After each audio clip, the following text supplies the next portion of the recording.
Hey guys, this is Matt with BleepinJeep.com, and today we've got a few things that we need to paint here, as you can see.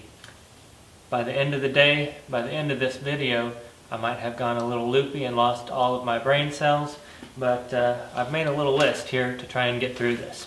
Before we get started, check out my website, BleepinJeep.com.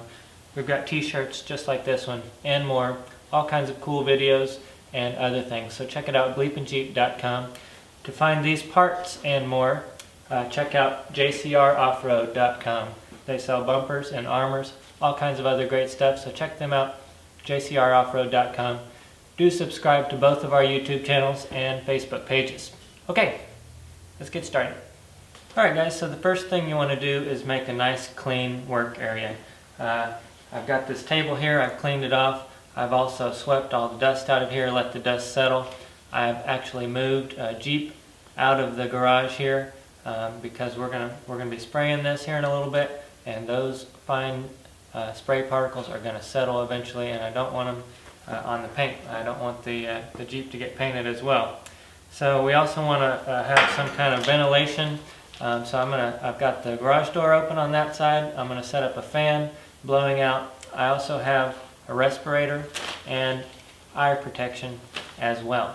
One other thing you want to take into consideration is the weather. You don't want it to be rainy, you don't want it to be too humid, probably 50% humidity or less to paint, and you also want the temperature to be just right, probably between, I don't know, 50 and 90 degrees somewhere. You don't want it too cold, you don't want it too hot.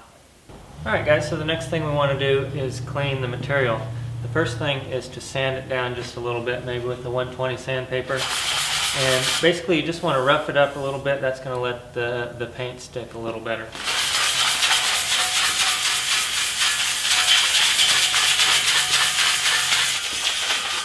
Okay guys, I've got it sanded down pretty good. While you're doing that, you want to check for any weld splatter or anything like that. I didn't see any on this. JCR does a really good job with their welds, but if you see anything like that, grind it off or sand it off. And the next thing we're going to do is grab the mineral spirits. Now you want to give this a good shake.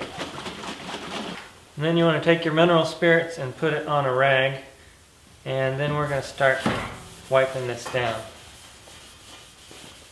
This is going to take off all of the oils, all of the grease, and just make it nice and clean. And you might want to wear some gloves for this too.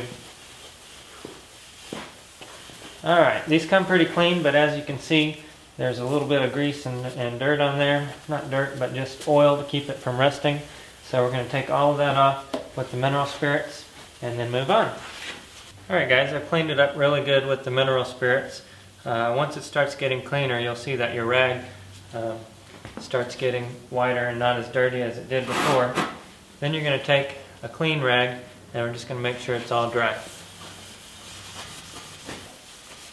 Alright guys, so I got that completely dry. Look how clean that is. All the grime is off of there. So the next thing that we're going to do, if you have a tack cloth, you can go ahead and take that, and what the tack cloth will do is just get any of the little fibers that came off of your cloth on there and pick those up.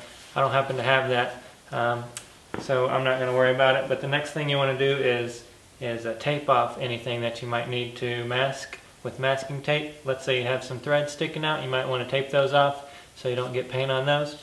Other than that, it's time to hang it up in the air, because that's going to be the best way to paint it.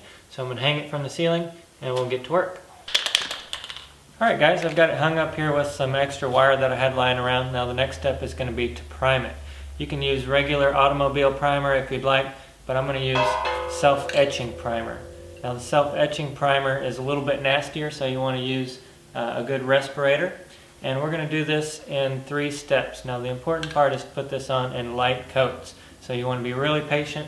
We're going to stand back, just spray a really light first coat, and then a light second coat, and then a third coat. So I'm going to put my respirator on and do that.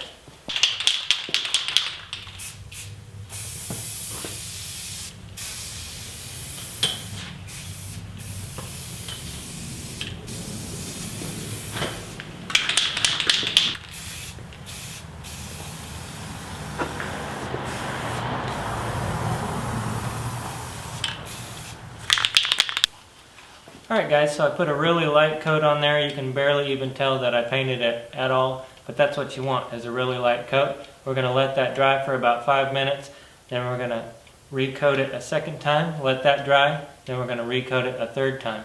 Now check your paint can for the drying times, but this one happens to be about 2 to 5 minutes between coats, and then after the third coat you want to wait at least 30 minutes before you spray paint it.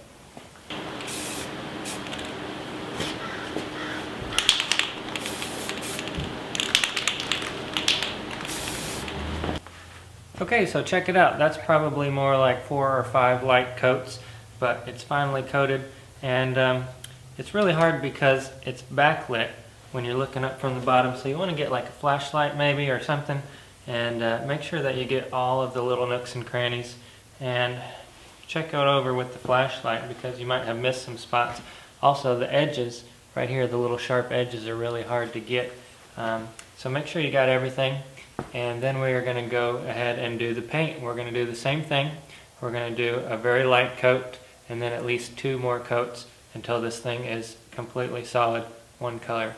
We're going to use Rust-Oleum black. Flat black works great, or gloss black. I'm going to do this one in gloss black, and most everything else is going to be flat black.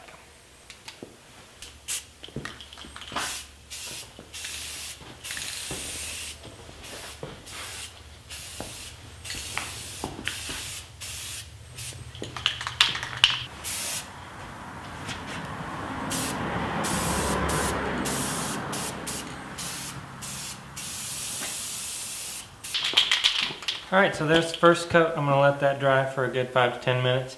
Then we'll do a second coat. Now, I'm not an excellent pro spray painter or anything, but the key is to keep this thing moving, keep it at the same distance, usually about 12 inches or so. Also, get at it at every angle. Like, for instance, in here I want to come up a little higher because I'm going to have to hit the same spot multiple times. So I'm going to hit it at every angle from about 18 inches or so. It's going to be really hard to get all the little crevices and everything, especially these little holes and whatnot, but if you get it at every angle you should be able to get it. And whenever you have to hit it multiple times, just back up a little bit. Oh, and one more thing, you want to keep your can in motion, meaning every minute or so you want to shake it up real good.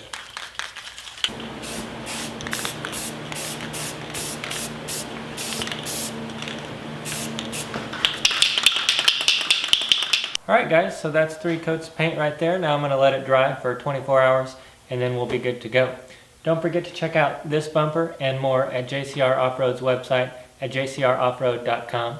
Do check out my website at BleepinJeep.com where we've got hats, t-shirts like this one, and stickers. We've also got videos and more. So check it out, BleepinJeep.com. Do subscribe to both of our YouTube channels right here and our Facebook pages as well. Leave your comments below and we'll see you next time.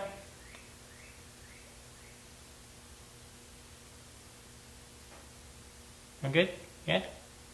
Sword? Sword?